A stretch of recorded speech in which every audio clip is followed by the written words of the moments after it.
बताओ, क्या समस्या है तुम्हारी? राजा विक्रम, मेरा कुआं चोरी हो गया है। क्या चोरी हुआ है? और वो भी कुआं? ऐसा कैसा विचित्र कुआं है तुम्हारा जिसकी चोरी हो गई है? राजा विक्रम, मैं सच बोल रहा हूँ। 2 दिन मजदूर लगाकर मैंने अपने खेत में कुआं बनवाया था। कल रात पानी से भरा हुआ वह कुआं मेरे खेत में ही था, पर जब आज सुबह मैंने और मेरी पत्नी ने खेत में फसल को पानी देने के लिए गए, तब कुआं वहाँ नहीं था। क्या बोल रहे हो? तो मुझे तो विश्वास ही नहीं हो रहा है। गोकुलपुर नाम के एक गांव में मंगल नाम का एक गरीब किसान रहता था, जो अपने छोटे से खेत में खड़ी मेहनत तो बहुत करता था, लेकिन पानी की कमी की वजह से उसकी फसल बार बार सूख जाती थी। एक दिन मंगल और सुनीता पानी की समस्या को देखते हुए आपस में बात कर रहे थे। पता नहीं इस खेत में अच्छी फसल कब आएगी। जितनी बार भी कोशिश कर लूं, पर फसल सूख ही जाती है। अरे अब यही सोचते मत बैठिए, जाइए और उस पड़ोसी गोविंद से बात कीजिए। उसके खेत से पानी का कोई प्रबंध होता है क्या? जाइए और देखिए। अरे वो गोविंद कहाँ देने वाला है पानी? फिर भी तुम कहती हो तो जाकर देखता हूँ। मंगल गोविंद के खेत में जाता है। गोविंद, फसल को पानी दे रहे हो? हाँ, धूप बढ़ गई है ना, इस समय खेत में 2 बार पानी देना जरूरी है। तुम्हारी बात भी सही है। अच्छा है, तुम तो 2 बार फसल को पानी दे रहे हो और मेरे पास 1 बार देने के लिए भी पानी नहीं है। तुम अगर अपने कुएं से थोड़ा पानी दे देते तो। अरे मैं कैसे दे सकता हूँ? अभी मेरे कुएं में भी इतना पानी नहीं बचा है। मैं ही विचार कर रहा हूँ कि आगे अपने खेत के लिए पानी का प्रबंधन कैसे करूँ। इतना सुनकर मंगल अपने खेत लौट आता है। उसने पानी के लिए मना कर दिया। जी, मुझे तो लगता है कि अब हमें अपने खेत में ही कुआं खोद लेना चाहिए। हमारे ही खेत में कुआं होगा तो हमें कभी पानी के लिए कोई दिक्कत नहीं होगी। तुम कह तो ठीक रही हो, पर कुआं खोदने के लिए कितना धन लगता है, और इतना धन कहाँ है हमारे पास? हम तो 2 समय की रोटी भी जैसे तैसे खा पा रहे हैं। अब आप एक काम कीजिए, आप सरपंच से जाकर मिलिए, उनसे कुछ कर्जा ले लीजिए। मंगल सरपंच के पास आता है। राम राम सरपंच जी। बोलो मंगल, क्या काम है? सरपंच, थोड़ा कर्जा चाहिए था। खेत में कुआं बनवाना है। अब खेत में कुआं बनवाना है? तुम्हारा तो पिछला कर्जा भी तुमने नहीं चुकाया है अभी तक। हाँ सरपंच, एक बार कुआं बनवा लूं, फिर फसल को पानी मिलता रहेगा और फसल अच्छी आएगी तो मैं आपका सारा कर्जा एक साथ उतार दूंगा। ठीक है, अगर ऐसी बात है तो दे देता हूँ तुम्हें कर्जा। मंगल सरपंच से कर्जा लेता है, मजदूर बुलाकर कुआं बनाने लगाता है। 2 दिनों में कुआं तैयार हो जाता है। अरे वाह, ये कुआं तो पानी से पूरा भरा हुआ है। देखिए, मैंने कहा था ना। अब देखिए हमारी फसल कैसे लहराने लगेगी। हाँ, हम कल सुबह खेत में पानी देने के लिए आते हैं। मंगल और सुनीता खुश खुश घर लौटे हैं। उन्हें अब पानी की कोई चिंता नहीं रहती। अगली सुबह मंगल और सुनीता जल्दी उठकर खेत में आते हैं। कुएं के पास पहुंचते ही चौंक जाते हैं। अरे ये क्या, कुआं कहाँ गया? मैं भी वही देख रही हूँ। कल पानी से भरा हुआ कुआं आज कहीं गायब हो गया। क्या हो रहा है यह? अरे इतनी मेहनत से वो कुआं हमने बनवाया था, कहाँ चला गया? जमीन निगल गई या आसमान खा गया हमारे कुएं को? वही तो कुछ समझ में नहीं आ रहा है। वह कोई मनुष्य या प्राणी नहीं है कि ऐसे लुप्त हो जाए। अरे मैंने सरपंच से कर्जा लिया है, अब अगर कुआं ही नहीं होगा तो फसल कैसे आएगी? और फसल नहीं आएगी तो सरपंच का कर्जा कैसे चुकाऊंगा? मंगल हताश होकर बैठ जाता है। सुनीता भी हताश हो जाती है। सुनिए जी, मैं क्या कहती हूँ, आप राजा विक्रम से जाकर मिलिए। अरे राजा विक्रम के पास जाकर क्या करूंगा? राजा विक्रम के पास जाकर उन्हें बताइए कि किसी ने हमारे कुएं को चोरी कर लिया है। क्या कुएं की चोरी हुई है? हाँ, अब हमने इतनी मेहनत और खर्चा करके कुआं बनवाया था और वह यहाँ नहीं है। इसका अर्थ यही है ना कि उसकी चोरी हुई है। आप जल्दी जाइए। अरे कुआं चोरी हो गया है, ये सुनकर लोग मेरा मजाक उड़ाएंगे। पूरा गोकुलपुर गांव हंसेगा मुझ पर। राजा विक्रम को भी मेरी बात पर विश्वास नहीं होगा। वह सब मैं नहीं जानती हूँ। अभी राजा विक्रम ही हमारी सहायता कर सकते हैं। सुनीता की बात सुनकर मंगल राजा विक्रम के राजसभा में आता है। राजा विक्रम की जय। बताओ, क्या समस्या है तुम्हारी? राजा विक्रम, मेरा कुआं चोरी हो गया है। क्या चोरी हुआ है? और वो भी कुआं? ऐसा कैसा विचित्र कुआं है तुम्हारा जिसकी चोरी हो गई है? राजा विक्रम, मैं सच बोल रहा हूँ। 2 दिन मजदूर लगाकर मैंने अपने खेत में कुआं बनवाया था। कल रात पानी से भरा हुआ वह कुआं मेरे खेत में ही था, पर जब आज सुबह मैंने और मेरी पत्नी ने खेत में फसल को पानी देने के लिए गए, तब कुआं वहाँ नहीं था। क्या बोल रहे हो? तो मुझे तो विश्वास ही नहीं हो रहा है। कोई कुआं अपनी जगह से कैसे लुप्त हो सकता है? महामंत्री, आपने कभी इस विषय में कुछ सुना है कि कोई कुआं अचानक से लुप्त हो गया हो?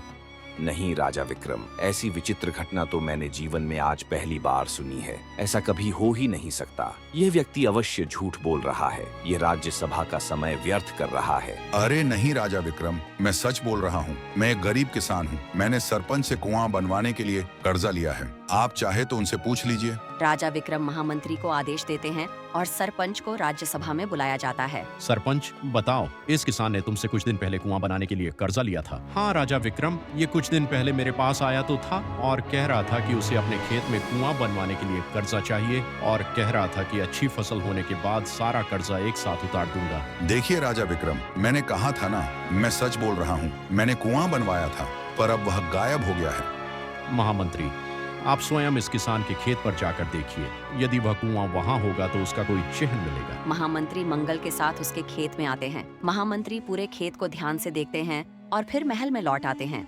राजा विक्रम, मैंने उस किसान के खेत का पूरा ध्यान से निरीक्षण किया है, परंतु उस खेत में 2 दिन पहले कोई कुआं बना हो, ऐसा कोई चिन्ह नहीं। समझ नहीं आ रहा है कि वह किसान हमसे झूठ क्यों बोल रहा है। महामंत्री, आप उस किसान पर नजर बनाए रखिए। मुझे तो वह किसान भी उसके कुएं की तरह विचित्र लग रहा है। शाम हो जाती है। सुनीता और मंगल अभी तक खेत में ही बैठे हुए थे। अंधेरा हो जाता है। अचानक वह कुआं उसी स्थान पर प्रकट हो जाता है जहां कल उसे बनवाया गया था।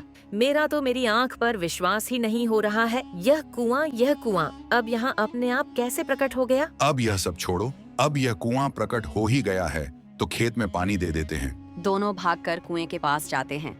हांडा उठाकर उसे रस्सी से बांधकर कुएं में डालकर पानी निकालने लगते हैं। ये क्या, कुएं में इतना पानी भरा हुआ है, फिर भी ये हांडा खाली कैसे है? आप रुकिए जी, मैं देखती हूँ। अब सुनीता आगे जाती है और हांडे को कुएं में छोड़ती है।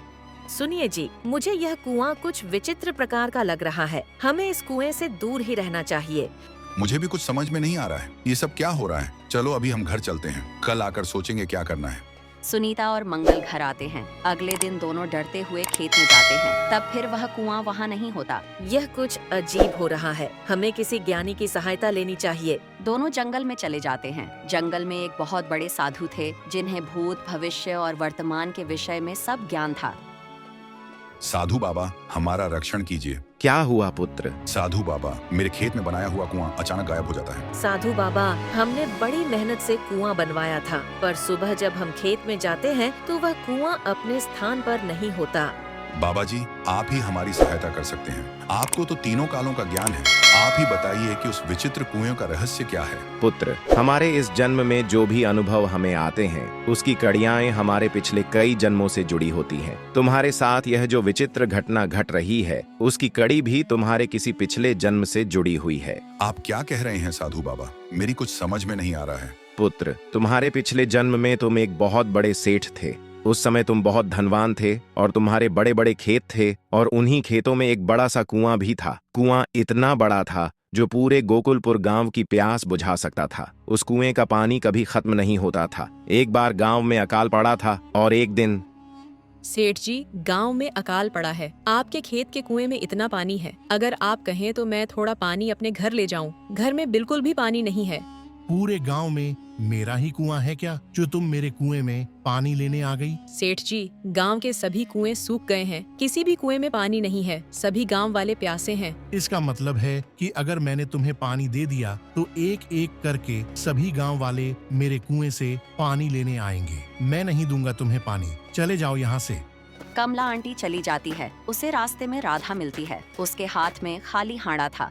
क्या हुआ कमला आंटी, दे दिया सेठ ने पानी? अरे कहाँ, वो सेठ तो बड़ा ही दुष्ट है। हम सबकी जमीनें उसके पास गिरवी हैं। उसका ब्याज जीता है और हम पर ही रब जमाता है। वो मुझे बोल रहा था कि जाओ कहीं और किसी और गांव से पानी भर लो। क्या उसने ऐसा कहा? आपने उसे बताया नहीं कि सभी कुएं सूख चुके हैं? मैंने उसे कितना कहा कि गांव में सिर्फ आपका ही कुआं ऐसा है जो पानी से भरा हुआ है, तो कहने लगा कि फिर एक एक करके पूरा गांव मेरे कुएं से पानी लेने आ जाएगा। उस दुष्ट के पास अभी पानी है, इसीलिए उसे बहुत घमंड आया है। पर अगर कभी ऐसा दिन आया कि उसे पानी के बिना तड़पना पड़े, तब उसे हमारी पीड़ा का अनुभव होगा। तुम सही कह रही हो राधा, पर वो तो बाद की बात है।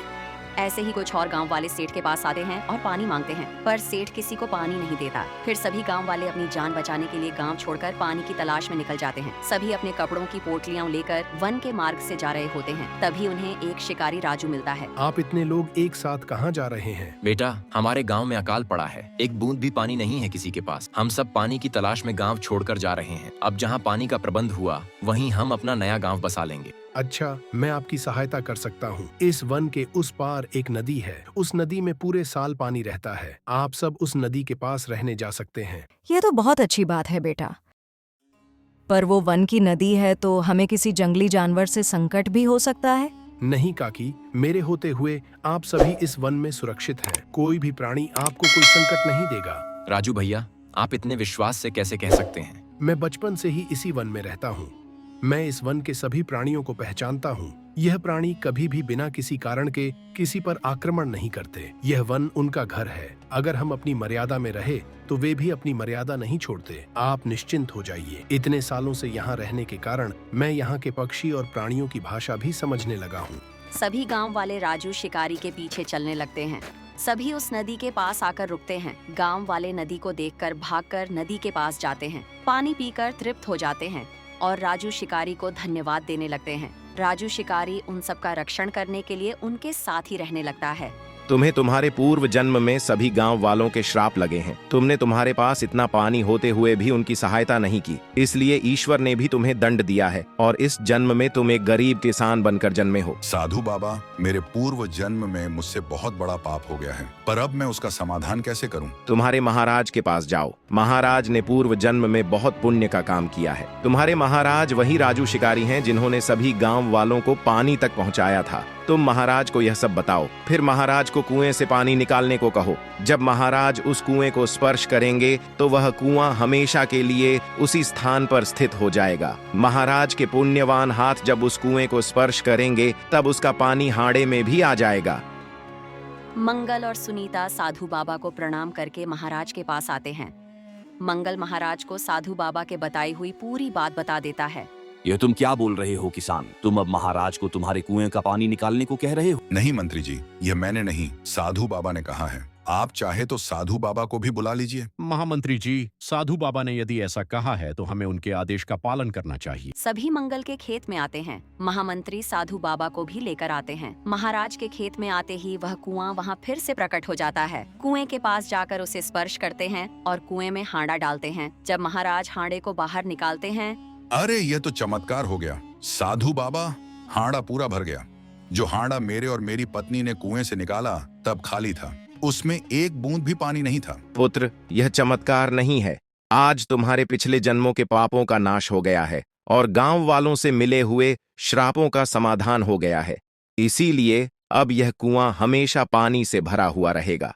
परंतु एक बात हमेशा याद रखना, जो कोई भी जिसे भी तुम्हारी सहायता की आवश्यकता हो, जिसे तुम्हारे कुएं से पानी की जरूरत हो, उसे तुम पानी के लिए कभी ना नहीं कहोगे।